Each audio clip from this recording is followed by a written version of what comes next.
예, 안녕하십니까. 방금 소개받은 충북대학교 안병우입니다. 오늘 제가 발표드릴 내용은 백제는 서기전 31년에 요서 지역에서 건국되었다라는 제목인데요.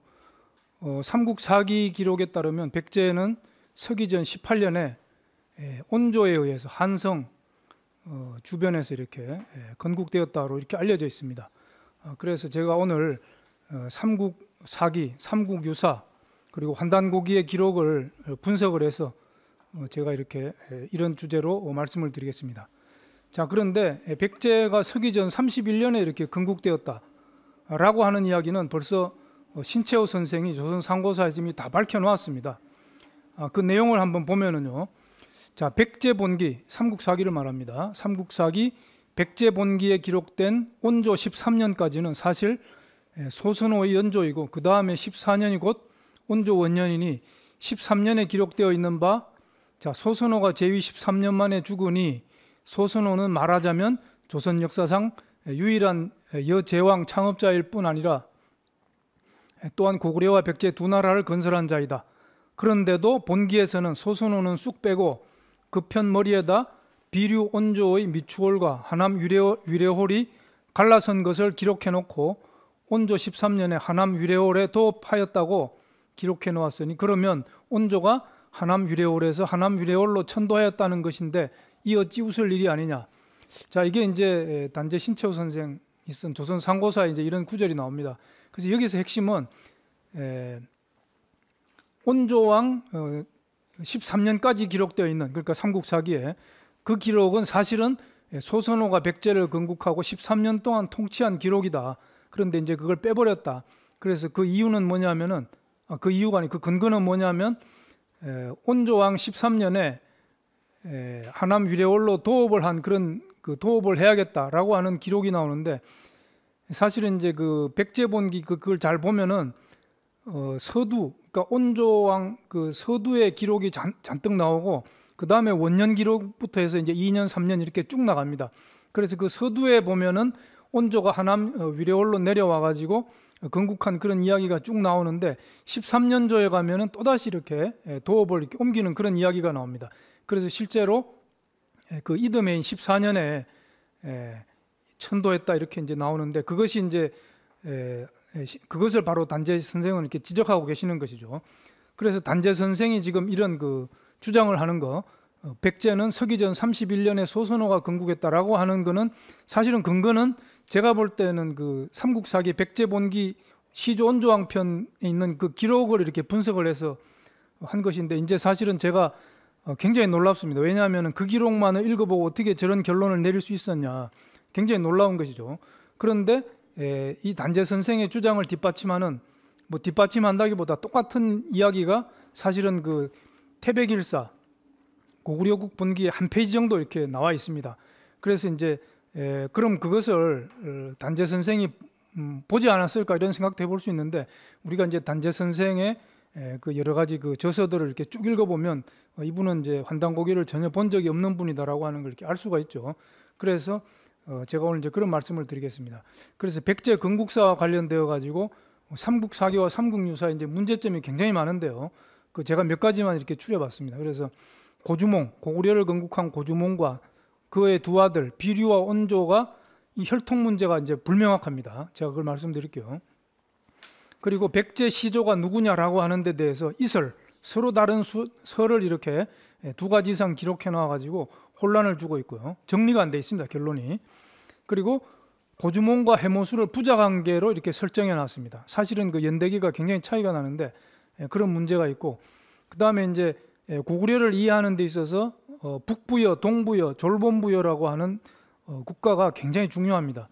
그런데 삼국사기에는 뭐 거의 없고 삼국유사에도 너무 간략하게 이렇게 나와 있습니다. 그래서 그 실체가 그 이름만 나와 있고 그 실체가 어떤 역사를 가지고 있는지가 사실은 거의 없는 거죠. 그런 문제를 가지고 있고 그 다음에 고주몽이 언제 태어났느냐, 여기에 대해서도 이제 서기전 58년이라고 이렇게 되어 있는데 그것도 이제 문제가 많습니다.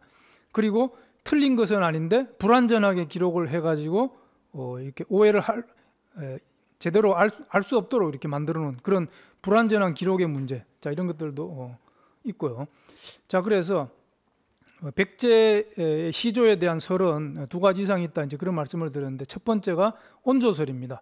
그래서 이제 삼국사기 백제본기 시조 온조왕 편에 나와 있는 구절을 이렇게 보면, 자 이렇게 시작을 합니다. 백제의 시조 온조왕은 아버지가 추모인데 혹은 주몽이라고 한다. 그러니까 이제 백제의 시조가 온조라고 하는 것을 제일 첫 번째 그 설로서 이렇게 여기서 이제 서두에서 이야기를 하고 있고요.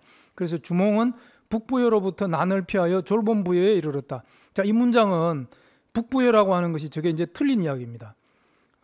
삼국유사하고 대조를 해보면 저게 북부여가 아니고 동부여인데, 저게 북부여라고 삼국사기에는 이렇게 나오거든요. 저게 이제 고구려 본기에서도 똑같이 이렇게 북부여라고 잘못 나와 있는데, 그런 게 이제 문제가 있고요.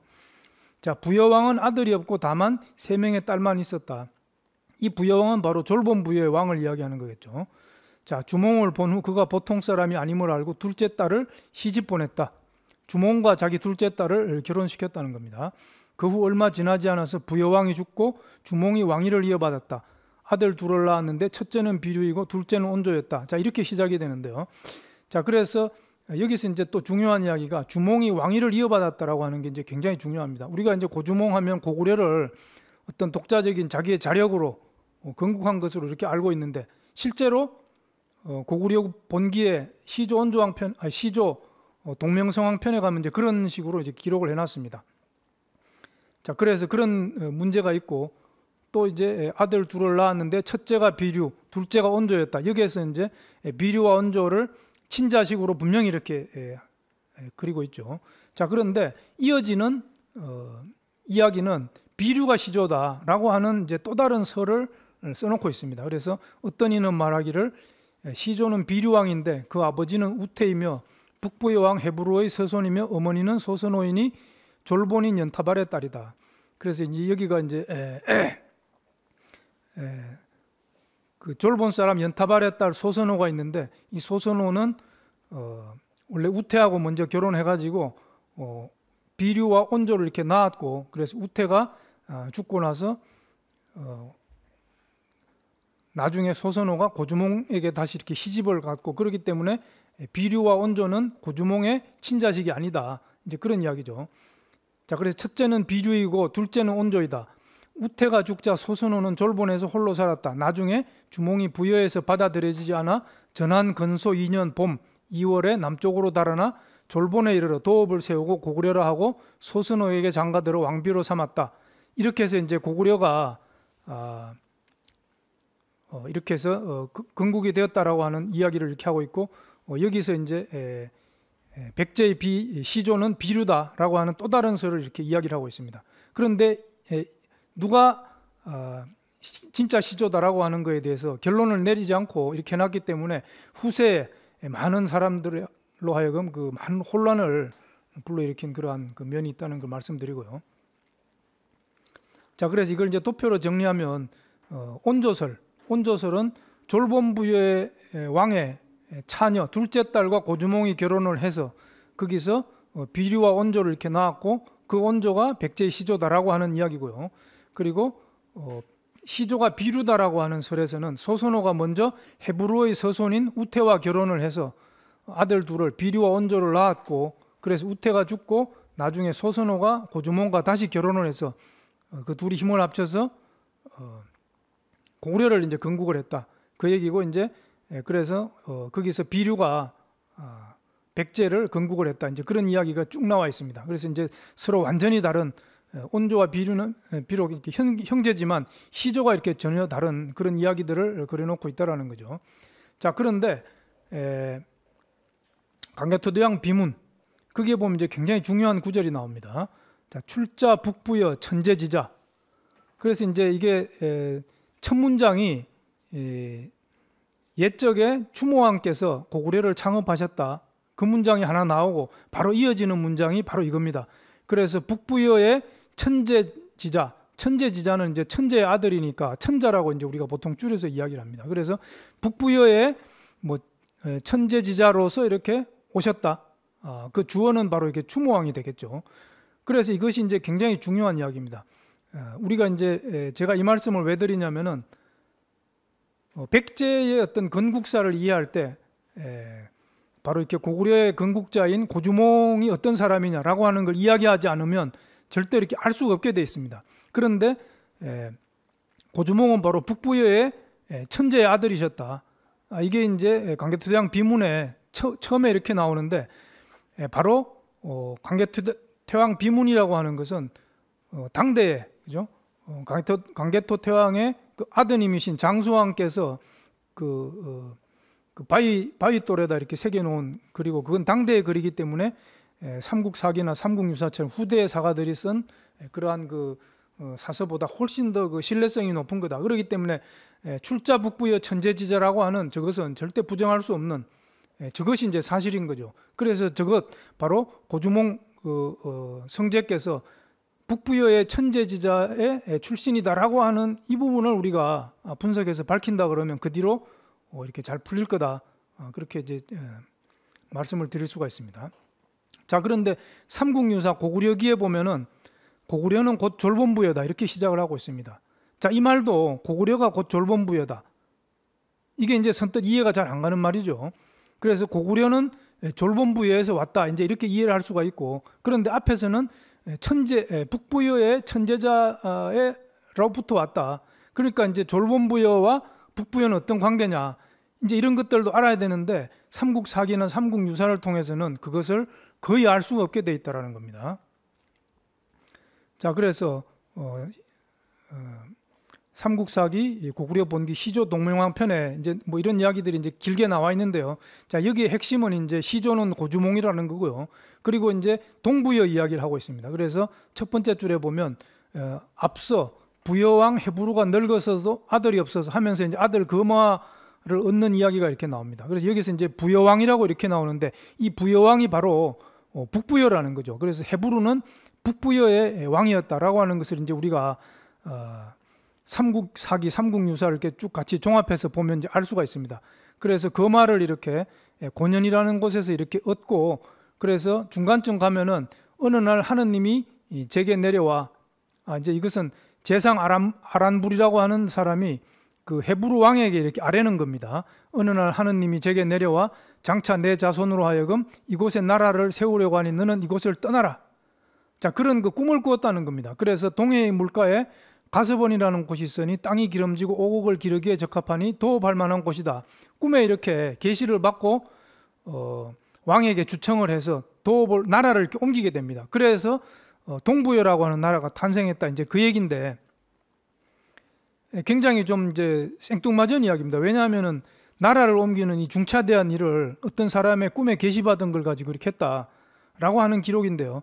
좌우간 동부여라고 하는 나라가 이렇게 해서 탄생을 했고, 그 시조는 헤부루인데 헤부루는 원래 부여왕이었다. 부여라고 하는 나라의 왕으로 있던 헤부루가 나라를 옮겨서 동부여가 나왔고, 이 헤부루의 뒤를 이어서 이제 금화왕이 이렇게 되는 거죠. 자, 이게 뭐 자세한 이야기는 제가 다 못 드리고 빨리 지나가겠습니다.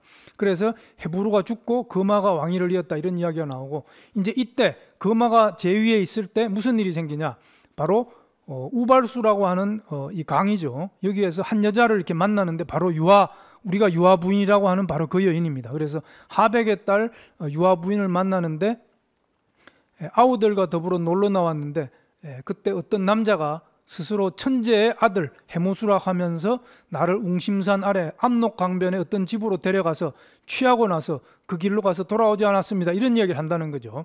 자, 그래서 이 유아 부인이 이제 알을 낳고 그 알에서 고주몽이 이제 태어나는 거잖아요. 그래서 고주몽이 바로 이렇게 동부여에서 태어나고, 동부여에서 태어나는 시점은 금화왕 때입니다. 이 문장에 의하면 금화왕 때 이렇게 태어나는데, 나중에 이제 주몽이 성장을 해서 너무 이렇게 사람이 잘나고 하니까 그 왕자들의 시기 질투를 받아가지고 도망을 가죠.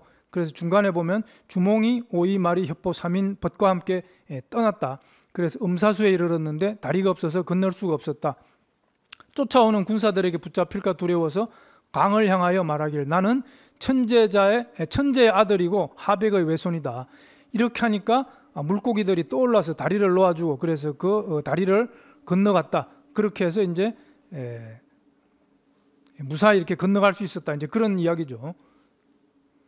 자, 그렇게 해서 졸본천이라는 곳에 이르러 가지고 고구려를 이제 건국했다. 그 얘기입니다. 이때가 고주몽이 22세고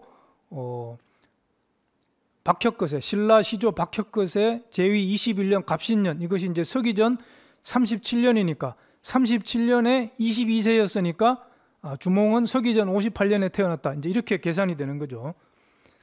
자, 그래서 이걸 정리를 하면은 부여왕 헤부루가 아들 거마를 얻었고, 거마가 태자가 되고, 그때 제상 아람불이 꿈에 하느님의 계시를 받아서 나라를 이렇게 옮기게 되죠. 그것이 이제 동부여다, 그런 이야기고, 그래서 부여의 원래 부여의 옛 도읍에는 해모수가 와서 천제자라 하고 그곳의 도읍을 정하였다. 조금 뭐 제가 앞에서 말씀을 안 드리고 넘어갔는데 자고한 그런 구절이 있습니다. 그리고 동부여에서 거마가 왕이 되었을 때 유화가 고주몽을 낳았다. 그리고 고주몽의 아버지는 해모수다. 해모수 맞죠? 왜냐하면 유화 부인이 그렇게 얘기를 했잖아요. 천재의 아들 해모수가 이렇게 와서 자기를 취했다 그랬으니까. 그리고 고주몽을 낳았으니까 아버지는 해모수가 되는 거죠. 그래서 주몽이 동부여를 떠나서 도망갈 때 수신에게 나는 천재자다, 천재의 아들이다라고 외쳤다, 이런 이야기가 있고, 그 다음에 졸본천에 이르러서 고구려를 세웠다. 이때가 서기전 37년이고 그때 나이가 22세였다. 그래서 고주몽은 서기전 58년생이다. 이렇게 정리가 됩니다. 자, 삼국유사에 가면은 북부여, 동부여, 고구려 이런 제목을 가진 그 편들이 이렇게 쭉 있습니다. 자, 그래서 여기 북부여에서 무슨 얘기를 하냐면은 고기라고 하는 책을 인용을 해서 고기에 이르기를 전한 선제 신작 3년 임술년, 이게 이제 따져보면 서기전 59년이 됩니다. 4월 8일에 천재가 흘성골성에 내려와 오룡거를 타고 도읍을 세우고 왕이라고 했다. 국호를 북부여라고 했다. 자, 북부여의 건국 시점이 이때라는 겁니다. 서기전 58년 4월 8일.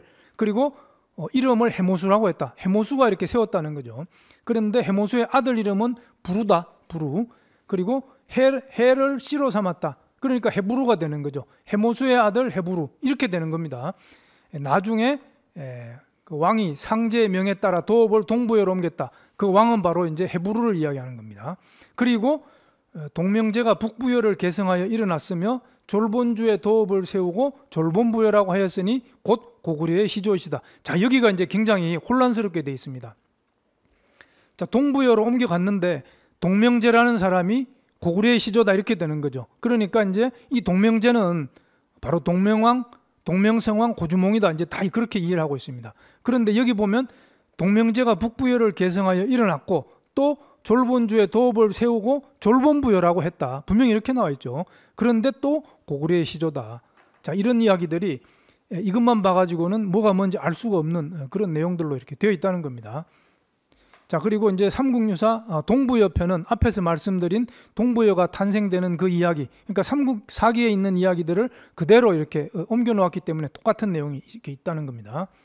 그리고 고구려가 이렇게 있는데 첫 문장이 바로 고구려는 곧 졸본부여다. 자, 이렇게 시작을 하고 조금 이렇게 건너뛰고 나면 졸본주는 요동의 경계에 있으니 국사 고려 본기에서 이르되 시조 동명성제는 성이 곧이요 이름은 주몽이다. 자, 이보다 앞서 북부여 왕 해부루가 그 땅을 피하여 동부여로 갔으며, 자, 앞에서 말씀드린 거죠. 해부루가 죽고 거마왕이 왕위를 이었다. 자, 또 건너뛰고요. 졸본주에 이르러 마침내 도읍을 세웠다. 이게 고구려에 대한 이야기죠. 그렇게 해서 나라 이름을 고구려라 했기 때문에 곧시로 성을 삼았다. 이때가 나이가 12세다. 앞에서는 이제 22세라고 그랬는데 여기서 이제 12세로 틀리게 이렇게 나와 있고 그때는 똑같습니다. 갑신년 서기전 37년에 왕으로 즉위하였다. 자, 이렇게 나와 있죠. 자, 하여튼 이게 뒤죽박죽 돼가지고 알 수 없는 그런 이야기들인데, 자, 삼국사기에 나와 있는 이야기와 삼국유사에 나와 있는 이야기를 합쳐보면 어떻게 되냐. 자, 북부여는 해모수가 건국을 하였는데 서기전 59년이다. 자, 여기 삼국유사에 나와 있는 내용이죠. 그리고 해부루는 해모수의 아들이다. 이것도 삼국유사에 나와 있습니다. 고주몽도 해모수의 아들이다. 이건 삼국사기에 나와 있죠. 자, 그러니까 고주몽도 해모수의 아들이고 해부루도 해모수의 아들이다. 이렇게 되면 둘이 이제 형제간이 돼 버리는 거죠. 자, 하여튼 이야기는 그렇게 되어 있습니다. 그리고 해부루가 동부여로 옮겨가고 거마왕이 동부여의 왕이 되었을 때 그때 유화 부인이 고주몽을 낳았는데 이때가 서기전 58년입니다. 그렇죠? 자, 삼국사기 있는 기록대로. 자, 그렇게 되면 해모수가 북부여를 건국한 때가 서기전 59년이고 고주몽이 태어난 때가 서기전 58년이면 불과 1년 차입니다. 이게 이제 헤브루가 헤모수의 아들이고, 그죠? 그 나라가 부여의 왕이었는데 동부여로 옮겨가고, 동부여로 옮겨갔을 때 거마가 이렇게 왕이 되고, 거마가 왕일 때 유아 부인을 이렇게 보고서 거기서 이제 고주몽이 태어났고, 굉장히 이제 세월이 흘렀습니다. 흘렀는데 고주몽이 서기전 58년생이니까 불과 1년 차이거든요. 헤모수가 북부여를 건국한 시기와 하여튼 두 개를 맞춰보면 이렇게 나옵니다. 그러니까 이것이 전혀 앞뒤가 맞지 않는 연대상으로 굉장히 큰 오류를 가지고 있다는 거죠. 그러니까 여기서 이제 우리가 추론할 수 있는 것은 헤모수하고 고주몽은 부자지간이 될 수가 없다라는 겁니다. 없고 실제로 많이 떨어져 있을 것이다, 이런 추론을 할 수가 있고, 헤브루도 고주몽과 형제지간이 될 수가 없고 이것도 역시 떨어져 있을 거다, 이렇게 생각을 할 수가 있고, 그렇기 때문에 고주몽의 저 나이도 진짜냐 이런 걸 이제 의심해 볼 수밖에 없는 거죠. 자, 그리고 이제 5번으로 가면 동명제가 북부여를 개성해서 졸본 부여를 세웠는데 고구려의 시조이시다. 자, 이런 이야기가 삼국유사에 있었다 그랬죠. 그리고 고주몽은 동부여에서 졸본으로 와서 고구려를 세웠다. 졸본에 와서 고구려를 세웠다. 그런데 고구려는 곧 졸본부여다. 그런데 이제 앞에서 뭐라 그랬습니까? 졸본부여의 왕이 고주몽을 보고 이게 보통 사람이 아니다 해가지고 둘째 딸을 이렇게 주어서 왕위를 이었다. 처음에 그렇게 나왔잖아요. 삼국사기 백제본기에서는. 그렇기 때문에 고구려는 곧 졸본부여다라고 하는 이게 삼국유사의 이야기는 사실은 백제본기에 나오는 그 이야기하고 이렇게 매칭이 되는 그런 이야기라고 이렇게 볼 수가 있습니다. 자, 그렇기 때문에 북부여는 언제 건국되었나 이거 정확히 알 수가 없습니다. 삼국사기와 삼국유사를 봐가지고. 고주몽은 언제 탄생되었나, 서기전 58년이라고 했지만 제가 앞에서 말씀드린 그러한 이유로 이거 신뢰할 수가 없다라는 거죠. 고주몽은 헤모수의 아들인가, 이것도 역시 마찬가지입니다. 동명제와 고주몽은 같은 인물이냐, 이것도 의심이 굉장히 많이 가는 거고요. 졸본부여와 고구려는 어떤 관계인가, 고구려는 곧 졸본부여다 그랬잖아요. 자, 이런 것들을 이제 제가 다 해명을 해드릴 겁니다. 그리고 비류와 온조는 고주몽의 친자인가, 이게 이제 설이 두 가지가 있다고 그랬으니까 이것도 어느 것이 맞는지를 이렇게 밝혀야 될 그런 문제인 겁니다. 자, 그런데 이 북부여에 대해서 삼국사기와 삼국유사는 아무리 봐도 그 실체를 이렇게 알 수가 없는데, 환단고기에 보면 이 북부여가 언제 건국되었냐, 어떤 나라냐, 어떤 대수를 거쳐서 언제 어떻게 망했냐라고 하는 것이 전체적으로 그 역사가 아주 소상하게 이렇게 기록이 되어 있기 때문에 이걸 보지 않을 수가 없습니다. 그래서 북부여가 건국한 때는 해모수가 진나라 시황제 재위기간 중이었던 임술년이다. 이것을 이제 따져보면 서기전 239년입니다. 이때 해모수가 웅심산에서 일어났다. 이게 바로 이제 북부여를 건국한 것을 기록한 것인데, 앞에서는 해모수가 선제 신작 3년 임술년이라고 그랬죠. 그러니까 이제 그것이 서기전 59년이니까 무려 180년의 차이가 난다라고 하는 겁니다. 그래서 제가 이제 이게 북부여의 건국 시기는 굉장히 의심스럽다라고 했는데, 여기서는 이제 180년 전으로 거슬러 올라가는 것을 이렇게 삼성기 상에서 기록을 하고 있고요. 그리고 이것이 단군세기로면은 똑같은 기록을 하고 있다라는 겁니다. 고열과 단군, 바로 그 대부여 단군 조선의 마지막 단군인 47세 고열가 단군의 제위 58년까지인데, 그 바로 1년 전인 제위 57년에 임술년 4월 8일에 해모수가 북부여를 건국했다, 그런 이야기가 나오고, 역시 3번도 마찬가지로 북부여기에서 단군 고열가 제위 57년 임술년 4월 8일에 건국을 했는데, 이때 해모수의 나이가 23세였다. 기록에 어떤 약간씩의 차이가 있지만 전체적으로 보면 임술년, 그죠? 서기전 239년을 다 이야기하고 있고, 바로 4월 8일까지 날짜까지 이렇게 정확히 나옵니다. 세 가지의 다른 책인데 이렇게 이야기를 하고 있다라는 걸 알 수가 있고요. 자, 이제 제가 뭐 논문은 이제 좀 길게 썼는데 다 생략을 하고 북부여의 왕통만 이렇게 간단히 말씀드리면, 북부여는 그래서 서기전 239년에 해모수가 이렇게 건국을 했습니다. 그래서 제위 45년을 지나고 서기전 194년에 이렇게 해모수가 죽게 되는데요. 이 서기전 194년은 우리가 역사에서 무슨 일이 있었습니까? 바로 이렇게 위만조선, 위만이 쳐들어와 가지고 준왕이 이렇게 쫓겨가는 그 사건이 있었던 그때죠. 자, 그때 이제 해모수 단군이 바로 이렇게 제위가 끝나던 그때였습니다. 자, 그런 걸 기억해 두시고, 그 다음에 해모수 단군의 장남은 모수리였습니다. 그래서 이 장자 모수리가 이어서 2세 단군이 이렇게 되었고 25년을 이렇게 내려가고요. 그 다음에 또 장자인 고해사로 이렇게 내려갑니다. 그래서 고해사 단군 때 제위 49년을 이렇게 가고 그 다음에 제4세로 내려가는데 제4세 고우루 단군이 제위 34년인데 이게 이제 서기전 120년부터 서기전 86년까지죠. 자, 이때는 또 가운데 뭐가 있습니까? 서기전 108년이 있죠. 서기전 108년은 바로 한무제가 위만조선을 침공을 해서 우거 정권을 무너뜨리는 그 해입니다. 바로 이 고우루 단군 때 그런 일이 있었다라는 거예요. 그러면 이거는 북부여거든요. 북부여가 있고 그 한무제가 쳐들어왔다라고 하는 것은 이제 뭐 강단사학께서는 그게 이제 뭐예요? 위만조선이라고 그러잖아요. 그러니까 북부여하고 위만조선은 바로 따로 이렇게 있었다라는 걸 이제 제가 여기서 말씀드릴 수가 있고, 그리고 고우루 단군 제위가 끝나고 고두막 단군으로 이렇게 이어집니다. 그리고 6세 고무서 단군으로 이렇게 가면서 북부여가 이렇게 막을 내리게 되는데, 자, 좌우간 이런 걸 이제 먼저 말씀드리고요. 자, 그래서 그 바로 앞에서 보면 이제 5세 고두막 단군이 고우루 단군 때 이제 고우루 단군 이어서 고두막 단군이 이제 제위를 잇게 되는데, 이 계기가 뭐냐면은 바로 한무제가 서기전 108년에 침입한 이 사건입니다. 그래서 제위 13년, 이것은 고우루 단군 제위 13년을 이야기하는 겁니다. 계유년에 한나라 유철, 바로 한무제 이름이 유철이죠. 평나를 침범하여, 평나는 바로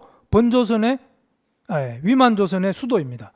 원래는 번조선이었죠. 번조선인데 그 기준왕이 위만한테 나라를 빼앗겼는데 바로 그 수도가 이렇게 평나입니다. 평나. 흠독이라고 그러기도 하고요. 자, 우거를 멸하더니 그곳에 사군을 설치하려고 군대를 일으켜 사방으로 쳐들어왔다. 이때 고두막한이 의병을 일으켜 가는 곳마다 한나라 도적을 격파했다. 자, 이렇게 이야기가 나오죠. 그래서 여기서 이제 우리가 눈여겨봐야 될 구절이 뭐냐면은 한무제가 쳐들어와서 우거를 멸했다. 그리고 그곳에 사군을 설치하려고 군대를 크게 일으켜 사방으로 쳐들어왔다. 이건 무슨 얘기냐? 우거 정권을 멸하고, 그러니까 위만조선을 멸망시키고 다시 북부여로 쳐들어왔다는 겁니다. 이때 뭐예요? 북부여의 왕은 고우루 단군이었죠. 그런데 이때 북부여의 국력이 좀 약했던 것 같아요. 그래서 왕이 이걸 어떻게 제대로 막지를 못해서 의병으로서 이렇게 고두막한이라고 하는 인물이 이렇게 등장한다는 걸 이야기합니다. 이때가 이제 바로 서기전 108년이라는 거죠. 자, 그런데 이 고두막한이 바로 이때 북부여가 한무제 침입으로부터 이렇게 자칫하면 이렇게 망할 수도 있었던 그런 거죠. 그런데 이걸 막아내고 그때 졸본부여라고 하는 나라를 세우게 된다는 겁니다. 그래서 고우루 단군 제위 13년이다. 그래서 일찍이 북부여가 쇠하면서 세력이 약해졌다는 거죠. 한나라 도적이 불길처럼 성하게 일어나는 것을 보고 분개하여 개연히 세상을 구제하겠다는 큰 뜻을 세우셨다. 이에 졸본에서 즉위하고 스스로 호를 동명이라고 하셨다. 그러니까 이게 무슨 얘기냐면은 바로 고두막이라고 하는 의병장이 나라를 이렇게 지키고서 졸본이라는 곳에서 나라를 세웠다는 겁니다. 그 나라가 바로 자기가 스스로 이름을 동명이라고 했기 때문에 동명부여도 되고, 졸본에서 세웠기 때문에 졸본부여도 된다. 그러니까 이제 앞에서 제가 삼국유사에 나왔던 그 졸본부여의 뿌리가 여기 이렇게 북부여기에서 이렇게 나온다라고 하는 겁니다. 이걸 이제 눈여겨 보셔야 돼요. 자, 그런데 이제 동부여는 그럼 앞에서 우리가 이제 그런 이야기를 살펴봤죠. 삼국유사와 삼국사기에서. 그러나 이제 거기에서는 사실은 좀 납득이 안 가는 그런 이유로 이렇게 동부여가 이렇게 동쪽으로 옮겨가면서 되는 거잖아요. 그런데 여기에서는 고우루 단군 제위 34년에, 이때가 갑오년인데 서기전 87년입니다. 동명국 고두막한이 사람을 보내어 누구한테? 고우루 단군에게 보낸 겁니다. 나는 천재의 아들이다. 장차 여기에 도읍하고자 하니 임금은 이곳을 떠나시도록 하시오. 자, 이게 이제 앞에서 우리가 봤죠. 바로 동부여의 재상 아람불이 꿈에서 상제가 나타나가지고 나의 자손으로 하여금 여기에 이렇게 나라를 세우고자 하니까 그대는 동쪽으로 떠나라 라고 했던 것이 사실은 고두막한이라는 겁니다. 그리고 그런 그 협박, 이걸 받은 것은 고우루 단군이라는 거죠. 자, 그렇게 해서 동부여가 이렇게 탄생한 직접적인 내막이 이렇게 됩니다. 그래서 밑에 이제 국상 아람불 이야기가 나오잖아요. 아람불이 이런 그 고우루 단군이 스트레스를 받으니까 고우루 단군은 이렇게 돌아가시게 됩니다. 그래서 그 동생인 헤부루가 이렇게 즉위를 하게 되고, 이때 국상 아람불이 헤부루 왕에게 주청을 해서 동부여로 이렇게 옮겨가게 되는 것이 실제로 동부여 탄생의 비밀이라는 거죠. 자, 그래서 고주몽은 그 혈통이 이렇게 나와 있습니다. 그래서 고주몽은 이제 그 아버지가 불리지고요. 불리지, 옥저후 불리지. 이 불리지의 아버지가 누군지는 기록이 없습니다. 그런데 불리지 할아버지가 고진이고, 고진은 누구냐? 해모수의 둘째 아들이라는 겁니다. 그래서 해모수의 첫째 아들은 모술인데, 모술이는 바로 북부여의 2세 단군으로 이렇게 북부여의 왕통을 이어간 사람이고, 둘째 아들은 그러지 못했죠. 그런데 이 고진으로부터 고주몽이 이렇게 탄생을 하게 되는 겁니다. 이때가 이제 서기전 79년입니다. 그러니까 이제 해모수와 고주몽의 관계는 바로 고조 할아버지와 그 고손자, 우리가 이제 보통 현손이라고 그러죠. 이런 관계, 이 4대의 관계가 있다라는 겁니다. 그러니까 이것을 보더라도 해모수가 고주몽이 해모수의 아들이다라고 하는 그 삼국사기 삼국유사의 그런 기록은 이제 굉장히 잘못됐고, 그 연대가 이제 서기전 59년에 북부여가 건국됐다라고 하는 그러한 삼국유사의 기록도 굉장히 문제가 있다라고 하는 걸 알 수가 있죠. 실제로는 180년 이상 이렇게 차이가 나는 그런 역사를 가지고 있다. 자, 그래서 고주몽이 이제 이민년 서기전 79년에 이렇게 5월 5일 날 동부여에서 탄생을 합니다. 자, 그래서 이제 북부여의 6세 단군 고두막 단군께서는 서기전 60년에 돌아가시고, 그 뒤를 이어서 고무서 단군이 즉위를 하죠. 서기전 60년입니다. 자, 그런데 고구려는 곧 졸본부여다, 이 얘기를 이제 앞에서 말씀드렸죠. 그래서 삼국사기 고구려 본기로 다시 돌아가면은 고주몽이 동부여를 탈출하여 졸본부여에 이르렀다. 이때 졸본부여의 왕에게는 아들이 없었다. 주몽을 보고 보통 사람이 아니므라. 이게 똑같은 이야기 앞에서 제가 소개시켜 드렸는데, 그때는 백제 본기 시조 온조왕편에 있는 거였죠. 그런데 이제 고구려 본기로 오면은 지금 여기서는 뭐예요? 협주. 그러니까 이제 이설을 이렇게 소개를 하고 있는데, 그러니까 이제 고구려 본기에서는 이걸 똑같은 이야기를 이설로 소개하고 있고, 백제 본기로 가면 정설로 소개하고 있습니다. 그러니까 삼국사기를 쓴 사람이 뭐가 뭔지도 모르고 쓴 게 아니냐, 이런 그 생각이 들게 할 정도로 굉장히 혼란을 주고 있다라는 거죠. 자, 그리고 여기 제가 말씀드린 백제 본기 시조 온조왕편에 똑같은 얘기가 지금 있는 거죠. 자, 그런데 여기서도 보면은 뭐야? 북부여에서 난을 피하여 졸본부여로 왔다. 여기에서 북부여가 바로 잘못된 겁니다. 동부여에서 왔죠. 왜? 헤브루가 동부여로 이렇게 옮겨가가지고 거기에 거마왕이 있고, 거기서 고주몽이 이렇게 핍박을 받아가지고 도망을 쳐서 졸본으로 이렇게 온 거 아니겠습니까? 그러니까 동부여에서 온 건데 삼국사기에는 시종일관 북부여라고 이렇게 하는 그런 오류를 범하고 있다는 겁니다. 그러니까 이것이 이제 사실은 고주몽이 졸본부여로 와가지고 거기에서 왕위를 이었다. 그죠? 왕위를 이었다. 이렇게 해서 고구려가 탄생하는 이것이 이제 사실이고, 그런데 이제 제가 앞에서 말씀드렸듯이 이 졸본부여는 원래 북부여였죠. 원래 해모수가 세운 북부여였는데 한무제가 침입하는 서기전 108년의 그 사건 때문에 고두막한이 의병장으로 일어나가지고 졸본부여를 세웠고, 쉽게 얘기하면 왕의 자리를 이제 고두막한이 이렇게 차지한 거죠. 그리고서 그 아들 고무서 때 와가지고 이 고무서 단군 때 동부여로부터 주몽이 와가지고 이 바로 고무서 단군의 둘째 딸과 결혼을 해서 사위로서 왕위를 이어받은 거죠. 그래서 졸본부여, 고두막한의 나라는 졸본부여고 고무서의 나라도 졸본부여가 되는 거죠. 그러니까 고구려는 곧 졸본부여다라고 한 이야기의 내막은 뭐냐? 바로 고주몽이 졸본부여로 와가지고 졸본부여의 사위로서 왕위를 이어받은 겁니다. 그러니까 삼국유사에 고구려는 곧 졸본부여다라고 하는 이야기는 바로 이러한 그 내막을 가지고 있는 거죠. 그러나 저 이야기는 불확실한 기록을 바탕으로 하고 있기 때문에 알 수가 없었던 거죠. 틀린 것은 아닙니다.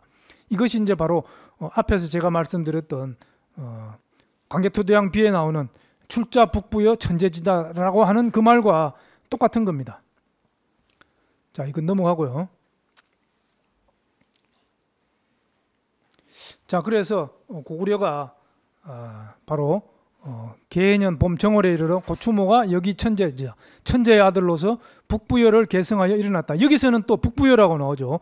졸본부여를 계승한 건데 원래는 북부여고 이 북부여가 이제 고두막한으로 고우루 단군에서 그 다음 고두막한으로 왕통 혈통이 바뀌게 되면서 이제 졸본부여라고 했지만 북부여라고 해도 이제 사실은 맞는 거죠. 그래서 우리가 이제 고두막한을 기준으로 해서 전기 북부여와 후기 북부여로 이렇게 나누게 되는 거죠. 그러니까 북부여를 계승해서 일어났다. 그래서 이제 해모수를 태조로 받들어 제사를 지내고 연호를 다물이라고 하고 이분이 곧 고구려의 희조다. 이게 삼성기 상현 이렇게 나옵니다. 그래서 강개토대왕 비문에 출자 북부여 천재지자라고 하는 말은 바로 이러한 내막을 가지고 있다. 그러니까 출자 북부여 천재지자라고 하는 것은 절대 거짓된 그런 기록이 아니라는 겁니다. 그래서 이걸 다시 도표로 보면은 해모수, 모수리, 고해사, 고우루로 이어지다가 서기전 108년에 한무제가 침입을 하고 그때 고두막한이 의병장으로 등장을 하면서 고우루 단군을 22년 뒤에 이렇게 몰아내고 고두막한이 그 제위에 이렇게 오르죠. 그것을 이제 혈통이 바뀌었기 때문에 이제 후기 북부여다 이렇게 이야기를 하는데 그것을 졸본부여라고 해도 되고 또 동명부여라고 해도 되고 동명국이라고 해도 되는 겁니다. 그래서 고두막 그 아들 고무서 이 고무서가 2년 만에 죽고 고주몽이 동부여로부터 와가지고 바로 고무서의 둘째 딸인 소선호와 결혼을 해서 그 사위로서 물려받고 나라 이름을 졸본부여에서 고구려를 이렇게 바꾸게 되는 거죠. 그래서 고구려는 곧 졸본부여다라고 하는 말이 그렇게 해서 나왔다라는 겁니다. 자, 이 소선호 백제 시조설입니다.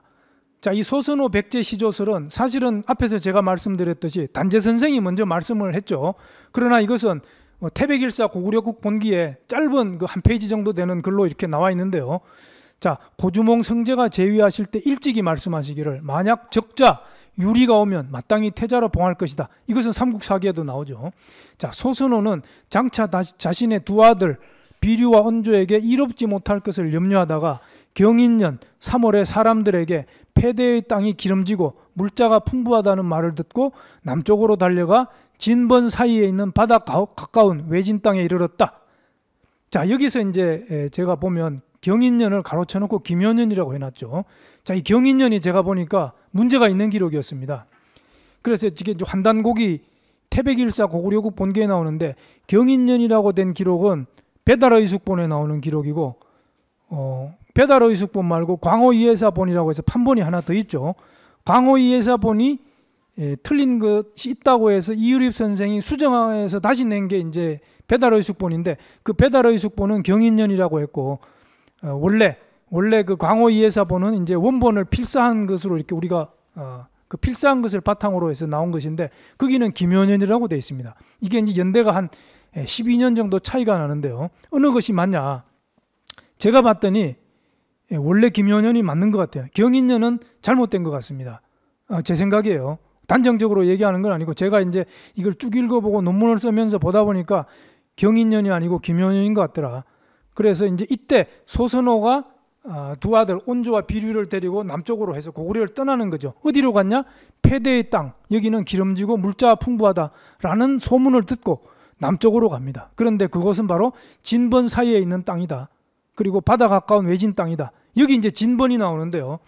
이제 강단사학에서는 이 진번을 한사군의 하나인 그 진번으로 이렇게 다들 알고 있습니다. 그러나 여기서 진번은 그게 아니고 진조선과 번조선, 그러니까 진번 사이라고 하면은 진번이 하나의 어떤 장소가 아니고 두 곳이라는 걸 우리가 알 수가 있죠. 진번 사이니까. 그러니까 진과 번의 사이다. 이것은 바로 진조선과 번조선을 이야기하는 겁니다. 그러니까 이제 옛날의 그 조선을 이야기하는 것이죠. 자, 여기에 이렇게 가게 되는데요. 이 진번의 이제 최초의 어떤 기록이랄까요? 그것은 이제 사마천이 쓴 그 사기 조선열전에 이렇게 나오는 거죠. 그래서 연나라가 전성기 때 일찍이 진번 조선, 진번과 조선을 침략을 해서 복속을 시키고 관리를 두고 성과 요새를 쌓았다. 이제 그 문장이 이렇게 나옵니다. 그게 이제 진번이 나오는데 그리고서 이제 쭉 가다가 사기 조선열전에서 드디어 조선을 평정하고 사군을 두었다 이렇게 나옵니다. 이제 그걸 가지고 한사군이라고 그러는데 그러니까 이제 진번에 대한 최초의 기술이 바로 사기 조선열전에 나오고 사군에 대한 언급이 또 거기에 이제 제일 먼저 나옵니다. 그런데 반구가 쓴 그 한서에 보면은 똑같은 얘기가 나옵니다. 똑같은 얘기가 나오는데 한사군의 이름을 이렇게 4개를 이야기를 하죠. 우리가 알고 있는 뭡니까? 진번, 임둔, 낭랑, 현도라고 하는 한사군의 그 이름이 이렇게 구체적으로 나오거든요. 그러나 이제 원본인 사마천 사기의 조선열전에는 이제 그 4개 이름은 없고 오로지 그냥 사군을 두었다 이렇게만 나오는데 100년 이상 그 지난 시점에 나온 한서에서는 그렇게 구체적인 이름을 4개를 이야기하고 있다는 겁니다. 그런데 거기에서 진번을 이야기하고 있기 때문에 제가 볼 때는 그 진번이 바로 사마천이 쓴 사기 조선열전에 처음 나오는 그 진번을 갖다 쓴 게 아니냐. 그런데 사기 조선열전을 쭉 읽어보면 거기 진번은요, 진번 조선이라고 돼 있는데 그것을 진번과 조선으로 떼어서 읽을 만한 근거가 없어요. 없습니다. 그 제가 내린 결론은 진조선과 번조선을 그냥 진번과 조선으로 사람들이 해석을 했는데 그것은 바로 그 뒤에 나온 한서에서 진번, 낭랑, 임둔, 현도를 한사군이라고 했기 때문에 무턱대고 그냥 진번이 어떤 특정 지명이 아니냐 해가지고 썼기 때문에 빚어진 오해다. 물론 이제 뒤에 다른 사서에도 진번이 간간히 나옵니다. 진번이라고 하는 것은 얼마 안 있다가 이렇게 패했다. 그 군을 진번군이죠. 그렇게 나오는데 진번의 실체는 사실은 없다라는 거죠. 없다. 자, 계속 이어집니다. 그곳에 산지, 그러니까 남쪽으로 내려간 겁니다. 그곳에 산지 10년 만에 밭을 사서 장원을 두고 재산을 모아서 수만금에 이르니 원근에서 소문을 듣고 찾아와 따르는 자가 많았다. 남쪽으로 대수에 이르고 동쪽으로 큰 바다에 닿는, 자, 여기가 바로 그 위치를 이야기하는 겁니다. 500리 땅이 되는 그 땅이 모두 그의 소유였다. 그러니까 이제 소선호가 아들 둘을 데리고 남쪽으로 와가지고 10년 동안 부를 축적한 겁니다. 그렇게 해서 10년 뒤에 자, 주몽제에게 사람을 보내서 글을 올려 섬기기를 원한다고 했다. 그래서 임금께서 고주몽 성제겠죠. 매우 기뻐서 칭찬하시고 소선호를 책봉하여 의하라라고 하는 칭호를 내리셨다. 자, 밑에 제가 주석을 달아놨죠. 의하라가 주서 백제전에 어라하라고 나옵니다. 의하라고 어라하고 뭐 같은 건데 이제 글자가 이렇게 하나가 바뀌었죠. 자, 그런데 그 책에서는 백제의 왕은 성은 부여시이고 왕호는 어라하다. 어라하. 그러니까 어라하라고 하는 것은 왕을 부르는, 백제의 왕을 부르는 이름이라는 거죠. 그러니까 이제 다시 원문으로 돌아가면 소선호를 책봉하여 의하라라고 하는 칭호를 내렸다. 이것은 뭐예요? 고주몽 성제가 소선호에게 왕이다, 네가 왕이다 라고 하는, 왕으로 책봉했다라는 겁니다. 자, 그런데 이제 그 다음으로 내려가면 의하라 제위 13년인 이민년에 이르러 소선호가 세상을 떠나고 태자 비류가 즉위하였다. 그러나 따르는 사람이 없었다. 자, 13년 동안 제위에 있었다라는 겁니다. 의하라 왕으로 13년 동안 있었고 그 13년 동안 있다가 죽은 해가 이민년입니다. 그러니까 이민년에서 13년을 거슬러 올라가고 다시 10년을 거슬러 올라가면은 언제 고구려를 떠났는지 그게 명확히 나오겠죠. 자, 그래서 제가 표를 마련했는데요. 자, 이민년이 보입니까? 이민년 맨 오른쪽에 위에서 네 번째 칸에 이민년이 있죠. 자, 서기전 19년입니다. 자, 그리고 그 한 칸 위로 올라가 가지고 왼쪽으로 가면 경인년이 보이죠. 서기전 31년. 바로 이 경인년이 의하라 책봉을 받은 때죠. 왜냐하면 의하라 제위 13년 만에 죽었는데 그때가 이민년이니까, 그죠? 의하라 책봉을 받은 때는 경인년입니다. 아마 이것을 이유립 선생이 착각을 하고 경인년으로 잘못 고친 게 아니냐. 그런데 경인년은 뭐예요? 10년 전에 내려온 거죠. 의하라 책봉을 받기 10년 전에 내려온 겁니다. 그러니까 10년 전으로 거슬러 올라가면 신사년이 되는데 아까 말씀드렸죠. 광호 이해사본에서는 김효년이다. 김효년. 그러면 김효년도 2년 차이가 나죠.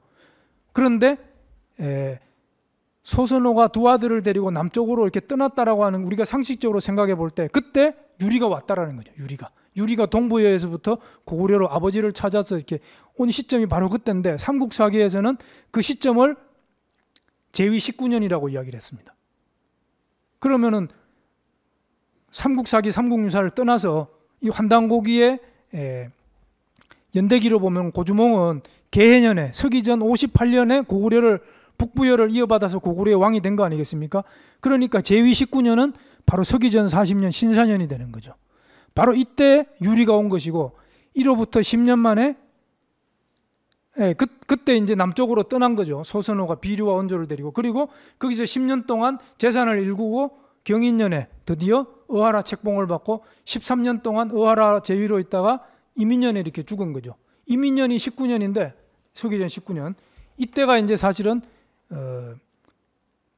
소선호가 이때 죽었고 고주몽도 이때 이렇게 돌아가시게 됩니다. 이게 그러니까 이제 삼국사기, 삼국유사의 기록은 굉장히 잘못됐다라고 하는 것을 이렇게 알 수가 있습니다. 제가 이렇게 짧은 시간에 자세하게 다 말씀을 못 드리기 때문에 제 논문을 이렇게 읽어보시면 되고요. 저는 이제 간단하게 이런 말씀만 드립니다. 자, 그래서 이제 이어지는 이야기가 쭉 나옵니다. 그래서 이제 뭐 온조가 이제 사람들을 데리고 한성백제를 건설하는 이야기인데, 자, 신이 듣기로 만의 쇠망이 임박하였다 하니 가서 도읍을 세울 때라고 생각합니다. 그러니까 이런 얘기를 할 때는 언제입니까? 소선호가 처음에 백제를 건국하고 거기 있다가 소선호가 죽고 나자마자 이제 이런 일이 벌어지는 거죠. 그렇게 해서 이제 먼저 만의 미추홀에 이르러서 봤는데 사람이 없었다. 그런데 드디어 한산에 이르러서 이제 쭉 여기에 이제 틀을 잡아야 됩니다 하고서 나오는 이야기가 삼국사기 백제본기 시조 온조왕편에 나오는 이야기와 굉장히 유사하고요. 국호를 백제라고 하였다. 맨 밑에 백제가 왔기 때문에 그렇게 부른 것이다. 자, 이 굉장히 중요한 이야기입니다. 백제가 왔기 때문에 그렇게 부른 것이다. 그러니까 이것은 무슨 얘기냐? 소선호, 어머니 소선호가 세운 그 백제가 온 거죠. 그 백제란 이름을 들고 온조가 이렇게 한성 땅으로 온 겁니다. 그래서 그 이름을 그대로 썼다. 그리고 그 뒤에 비류가 세상을 떠나자. 그러니까 여기에서는 뭡니까? 소선호가 죽고 비류가 왕위를 이었죠. 그죠? 그랬는데 이제 온조는 한성으로 이게 한반도 마한 땅으로 와가지고 여기에서 다시 나라를 이렇게 세운 겁니다. 그런데 그 나라 이름을 백제를 그대로 가져왔다라는 거죠. 그래서 비류가 그 요서 지방에 있던 그 백제 비류가 두 번째 왕인데 그 죽고 나자 신하와 백성이 그 땅을 바치며 복종을 했다. 이것이 이제 태백일사 9969 본기에 나와 있는 이야기입니다. 자, 그러면 백제 최초 건국지는 어디냐? 자, 패대의 땅이 기름지고 물자가 풍부하다는 말을 듣고 남쪽으로 달려가 진번 사이에 있는 바다 가까운 외진 땅이랬다. 앞에서 말씀드렸죠. 자, 이게 조건입니다. 그리고 남으로 대수에 이르고 동으로는 큰 바다에 닿는 500리 땅이 되는 땅이 모두 그의 소유였다. 바로 이러한 그 여러 가지 조건인데 결국은 다 한 곳이겠죠. 결국은. 자, 그래서 대수가 흐른다. 그죠? 패대의 땅이 이릅니다. 이게 패대는 패수와 대수를 이야기하는 겁니다. 그리고 진번 사이 땅이다. 진번 앞에서 얘기했죠. 진조선과 번조선의 사이 땅이다. 그러면 이 진번은 어디냐? 바로 번조선을 사실은 이야기하는 것인데, 바로 번조선은요, 고조선의 서쪽 날개, 고조선은 진조선, 번조선, 막조선 이 3조선 체제였는데요. 자, 바로 서쪽 거기 번조선 있고, 그 번조선이 이제 망하고, 뭐 역사에서는 그걸 기자조선이다, 기자조선이 망하고 위만조선이다. 강단사학에서는 그렇게 이해하잖아요. 그리고 위만조선이 망하고 거기 한사군이 들어섰다. 그리고 그 한사군이 나중에 뭐 거기에 또 대방군을 세웠다, 그런 이야기를 하죠. 그런데 이제 중국의 사서에서는 바로 백제의 최초 건국지는 대방고지다, 그런 이야기들을 중국 사서에서 하고 있습니다. 대방의 옛 땅이라는 겁니다. 그것은 바로 대방군이 세워진 옛 땅이다. 그럼 그 대방군은 바로 그 낙랑군, 그죠? 낙랑군의 남쪽에 이렇게 낙랑군 안에 이렇게 세워진 겁니다. 그 사서 기록에 다 나와 있으니까. 그러니까 바로 최초의 건국지는 어디냐? 바로 번조선 땅이 있던 그곳인 거죠. 결론은. 그래서 백제와 대방고지, 그죠? 자, 중국 사서입니다. 주서와 수서에 이렇게 나와 있어요. 백제는 그 조상은 아마도 마한의 속국으로서 부여에서 갈라져 나온 종족인 듯하다. 뭐 이 구절은 너무 유명해가지고 다 아는 겁니다. 제가 여기서 말씀드리고 싶은 것은 처음 나라를 연 곳은 대방의 옛 땅이다. 원어로는 대방고지라고 되어 있습니다. 자, 그 밑에도 마찬가지죠. 대방의 옛 땅에 처음 나라를 세웠다. 그럼 도대체 이 대방의 옛 땅이라는 곳은 어디냐? 이게 이제 문제가 되죠. 그래서 실제로 이제 역사에서 대방군이 등장하는 때는 바로 서기전 204년인가 그래요. 그래서 공손광이라고 하는 사람이 이제 세우는데, 여기 보면은 뭡니까? 둔유현 이남의 황무지를 분할하여 대방군으로 만들었다. 공손광이. 둔유현은 바로 낙랑군의 속현이거든요. 그러니까 낙랑군 속에 대방군이 있다라는 겁니다. 그러니까 대방고지는 바로 저기인 거죠. 그죠? 자, 뭐 낙랑군의 위치 이런 거는 강단사학에서는 하도 뭐 그 평양 주변에 있다고 떠들지만, 제가 그냥 간단하게 이것만 말씀드리면, 하여튼 중국의 사서는 다 낙랑군은 오늘날 그 갈석산 있는 중국 만리장성이 시작되는 저기 요서 지방을 다 이야기하고 있다라고 하는 것이고요. 그러니까 저곳에 바로 백제가 처음 건국됐다, 이제 그런 이야기입니다. 자, 그럼 백제라는 이름 어디서 왔냐? 자, 태백일사 사망광경 본기에 보면은 굉장히 중요한 그런 구절이 나오는데요. 제가 한번 읽어보겠습니다. 치두남은 치우천왕의 후손이다. 용맹과 지혜로 세상의 소문이 자자하였다. 단군께서 불러 만나보시고 기특하게 여겨 곧 번안왕으로 임명하고 번조선의 초대왕이 바로 치두남이라는 겁니다. 아울러 우순의 정치를 감독하게 하셨다. 이게 순임금입니다. 우순은. 자, 경자년 서기전 2301년이죠. 자, 그러니까 고조선이 처음 건국된 해가 서기전 2333년이니까 그로부터 한 2년인가 3년째 정도 되죠. 경자년에. 그러니까 고조선이 건국되고 한 세대 정도밖에 안 지난 시점입니다. 그때 요수주위에 12성을 쌓으니 하고서 12성의 이름이 쭉 나오죠. 흠독, 영지, 탕지, 용도, 거용, 한성, 개평, 그 다음에 대방, 백제, 장령, 갈산, 여성, 이렇게 나옵니다. 여기에 백제와 대방이 나온다라는 겁니다.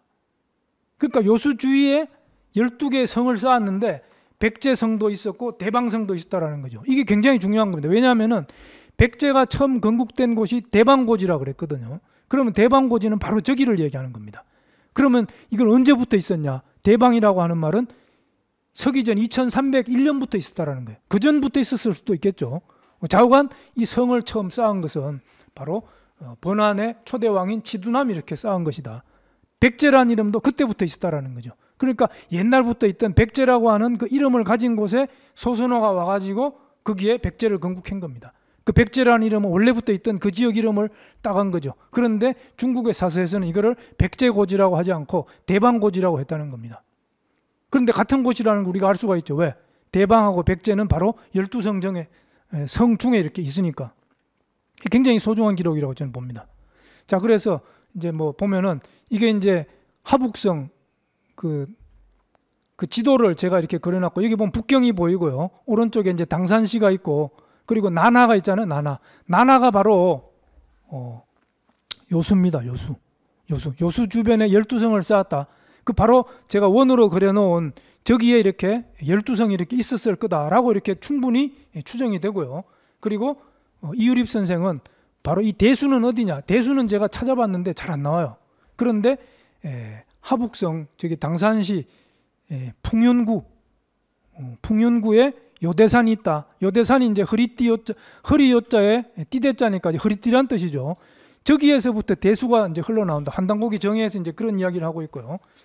저것이 이제 제가 어디로 흐르는지 정확히 제가 확인은 못했는데 좌우간 폐수가 나나라고 하니까 그죠? 요수가 또 나나고, 그래서 저기가 사실은 이제 저렇게 비슷하게 흐르고 동해 외진 곳 바다 쪽이다라고 했으니까 저기 보면은 뭐 산해관이라든지 진왕도시라든지 제가 표시해놨는데 저쯤 어디가 소선호가 내려와 가지고 건국한 곳이 아니냐. 그런데 사방 500리 땅이라고 했으니까 아마 저 이제 붉은 원으로 그려놓은 저 지역을 포함을 해서 상당히 넓은 지역이 초기 백제의 건국 영토였을 것이다.